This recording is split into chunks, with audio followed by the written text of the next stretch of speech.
तो चुनाव खत्म हो गया, लेकिन ईवीएम पर तनाव शुरू हो गया। विजय जी, क्या अभी इम्तिहान बाकी है क्या ईवीएम का? क्योंकि जिस तरह से एक बार फिर सवाल इस पर खड़े हो रहे हैं और यहां तक की मांग की जा रही है कि भाई इस पर एक विचार होना चाहिए, क्योंकि विपक्ष सीधे सीधे इसकी पारदर्शिता पर सवाल उठा रहा है। जी श्री, राजनीति में, खासतौर से हिंदुस्तान की राजनीति में आपको भूमिका के सापेक्ष देखना चाहिए। भूमिका किसकी क्या है, उससे सब लोग अपनी बात रखते हैं। ईवीएम कब शुरू हुई ये सबको पता है। उसके बाद भारतीय जनता पार्टी के दो बड़े नेता, खासतौर से लालकृष्ण आडवाणी जी ने इस पर आपत्ति जाहिर की, और जीवीएल नरसिम्हा राव जो है, नरसिम्हा, उन्होंने तो पूरी किताब उस पर लिख दी। मुझे याद नहीं कि उसको भारतीय जनता पार्टी ने खारिज किया है कि नहीं किया, लेकिन जब उन दोनों ने मांग की तो क्या कांग्रेस ने उस समय ईवीएम को लेकर कोई फैसला किया था? ईवीएम सरकार, मतलब कांग्रेस की सरकार उस वक्त थी, ईवीएम पर फैसला तो तब भी कर सकते थे, उनके पास था।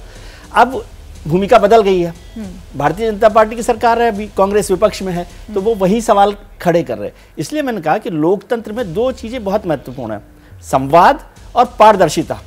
शाजिया जी किसकी बात करें मुझे नहीं पता, पार्लियामेंट में बहस होना कोई बहुत ही आपत्तिजनक बात नहीं की गई है। पार्लियामेंट होती इसलिए, पार्लियामेंट बना ही लैटिन वर्ड से पार्ले, पार्ले का मतलब ही होता है संवाद। पार्ले का मतलब ही संवाद होता है, मतलब जिस शब्द से, लैटिन शब्द से पार्लियामेंट बनी है उसका मतलब संवाद है। तो यदि इस पर संवाद हो और बातचीत हो जाए और बहस हो जाए और सब लोग उस पर साफ हो जाए, तो इसमें कौन सी आपत्ति वाली बात है? मुझे इसलिए मैंने कहा कि नई जब संसद आई है, नई लोकसभा बनी है, तो सब लोग बैठकर इस पर चर्चा कर ले और ठीक होगा। सब अपने अपने तर्क रखेंगे, उसमें एक्सपर्ट भी आ जाए। जेपीसी भी कोई ऐसा बड़ा अपराध नहीं है। जेपीसी का मतलब है कि उसमें और सारी पार्टी के लोग रहने के साथ साथ जो एक्सपर्ट्स हैं वो अपना राय रखेंगे कि किस तरह से होना चाहिए, परहेज नहीं होना चाहिए। ठीक है, घनश्याम जी कुछ कहना चाह रहे हैं आप, फिर शाजिद जी से इसका जवाब लेते हैं। जी बहुत अच्छा विजय त्रिवेदी जी ने बोला, लेकिन उसमें से एक परिप्रेक्ष्य जोड़ना चाहता हूं कि लगातार टेक्नोलॉजी जिस तरीके से इवॉल्व हो रही है, उस तरीके से हैकिंग की क्षमता भी बढ़ रही है। और अगर कोई जड़ बुद्धि होके बोले कि हमारी मशीन हैक ही नहीं हो सकती और हम किसी को टेस्ट ही नहीं करने देंगे, हम इसमें संवाद ही नहीं करने देंगे, और संवाद, आपने सवाल पूछा तो इसका मतलब आपको रिजाइन करना पड़ेगा, ये सब जड़ बुद्धि वाली बातें हैं। सच ये है कि टेक्नोलॉजी जिस तरीके से अपग्रेड हो रही है, एलॉन मस्क कोई ऐसे व्यक्ति नहीं है, वो टेक्नोलॉजी की जगत के बहुत माहिर व्यक्ति हैं, जिन्हें दुनिया भर की टेक्नोलॉजीज, एआई से लेकर के सेमीकंडक्टर्स तक सभी का आइडिया है। तो इस बात को केवल एक पार्टी की दृष्टि से नहीं बल्कि देश की दृष्टि से देखना चाहिए कि देश के लोकतंत्र की मर्यादा के लिए जरूरी है कि हम हर तरीके से मशीन को समय समय पर टेस्ट करें और नए हैकिंग कैपेबिलिटीज के आधार पर टेस्ट करें। ठीक है विनोद जी, पहले आपसे इस पर एक रिएक्शन ले लेती हूँ, क्योंकि यहीं पर आकर बात अटक जाती है कि है तो मशीन ही, और इसकी जांच अगर मांगी जा रही है, इसकी मांग की जा रही है, तो फिर उससे परहेज क्यों होना चाहिए?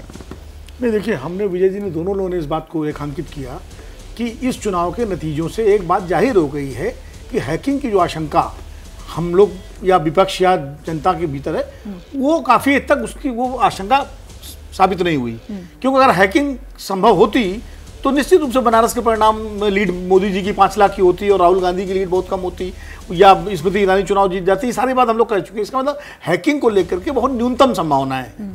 इसके बावजूद जब अगर सवाल उठता है तो किसी भी चीज़ पे, खाली ईवीएम नहीं, किसी भी कहीं भी एक बेहतर लोकतांत्रिक प्रणाली में यही एक सबसे खूबसूरती होती है कि जो सरकार होती है, चाहे वो कांग्रेस की हो, चाहे बीजेपी की हो, एनडीए की हो, यूपीए की हो, उसकी जिम्मेदारी बनती है और चुनाव आयोग की सबसे पहले जिम्मेदारी बनती है कि वो उन सारे सवालों को क्लैरिफाई करके और उन आशंकाओं को निर्मूल करे। इसमें क्या दिक्कत है? और जो अभी विजय भाई ने कहा, मैं कहता हूँ जेपीसी बहुत बड़ी बात है। जेपीसी शायद उसके कोई सरकार आसानी से तैयार नहीं होती।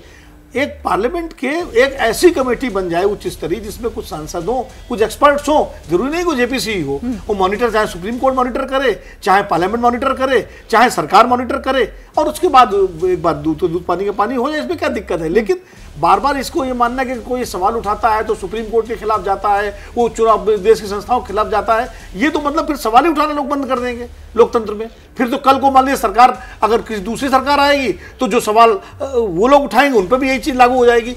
ये चीज बेहतर नहीं है। हाँ। सवाल उठने दीजिए, सवालों पर बाकायदा चर्चा हो और चर्चाओं को निर्मूल किया जाए। शाजिया जी, संवाद से अगर इन आरोपों से, इन आशंकाओं से बचा जा सकता है तो फिर क्यों नहीं? जी नहीं, संवाद की तो बात ही नहीं हो रही है। वो बात को जानबूझ के यहाँ लाया जा रहा है। हम सब जानते हैं बात किसकी हो रही है, बात उसी की हो रही है, सब वही कह रहे हैं। और उसी पर जवाब एलॉन मस्क ने कहा है। अरे बिल्कुल, एलॉन मस्क जी एलॉन मस्क ने यही कहा है कि क्या वो हैक हो सकते हैं, और उस पर राहुल गांधी जी ने कहा है कि वो ब्लैक बॉक्स है, कोई इसकी जांच नहीं कराता। मैंने आपको बताया कि ऑल पार्टी मीटिंग हुई, मैंने आपको ये भी बताया कि सुप्रीम कोर्ट ने इसको लेकर क्या कहा, मैंने आपको ये भी बताया कि कांग्रेस पार्टी की जगह जीती और मुलायम सिंह। इनको बीमारी क्या हो गई है राहुल गांधी जी की? अच्छा, राहुल गांधी की कोई बीमारी हो गई है क्या? खत्म तो करने दीजिए साजिया जी को, साजिया जी राहुल गांधी जी की कोई बीमारी हो गई है? खत्म तो करने दीजिए नहीं, कोई राहुल गांधी की बीमारी हो, हर बात में राहुल गांधी। अरे संवाद होनी चाहिए। जब बात हो रही है, वरिष्ठ पत्रकारों ने जब बात रखी उस संवाद पर तो आप बात आ नहीं रही है। आपको राहुल गांधी जी से प्रॉब्लम है, अलग से चर्चा कर लेंगे हम राहुल गांधी की, लेकिन आप लगातार शुरू हो जाती हैं। आपको ये बीमारी कौन सी है? आपकी इलाज करवानी पड़ेगी। आप भाजपाइयों चलिए आप एक दूसरे की बात करने